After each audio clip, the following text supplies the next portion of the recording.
ప్రియ దేవుని పిల్లలారా, దేవుడెంత ఆశ్చర్యకరుడో, ఆయన కార్యాలు ఎంతో గొప్పవి.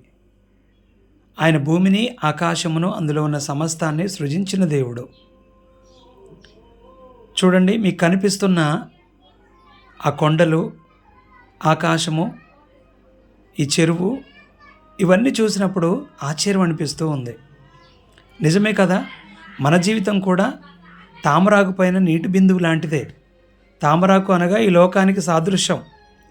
నీటి బిందువు అనగా తామరాకు పైన నీటి బిందువు ఎలా అంటుకోదో, మనం కూడా ఈ లోకంలో జీవించినా సరే లోకం మనల్ని అంటకుండా మనం కాపాడుకోవాలి. ఒకసారి ఇటు చూడండి. నిజంగా ఆయన సృష్టి ఎంతో ఆశ్చర్యం. ఆయన ఆశ్చర్యకరుడు, ఆశ్చర్య కార్యములు చేయగలిగిన దేవుడు. ఇటువైపు చూడండి, ఇక్కడ ఒక పెద్ద వృక్షం ఉంది. ఈ వృక్షాలను చూస్తే ఆశ్చర్యం అనిపించింది. ఈ వృక్షం చూడండి ఎంత పొడవు ఉందో. నిజంగా ఆయన సృష్టి ఆశ్చర్యం అండి. ఆయన ఆశ్చర్యకరుడు, ఆశ్చర్య కార్యాలు చేయగలిగిన వాడు. మా పిల్లలు ఎక్కడున్నారు? ఇద్దరు చేపలు పడుతున్నారు. నిజంగా ఈ సృష్టిని బట్టి దేవునికి మహిమ కలుగును గాక.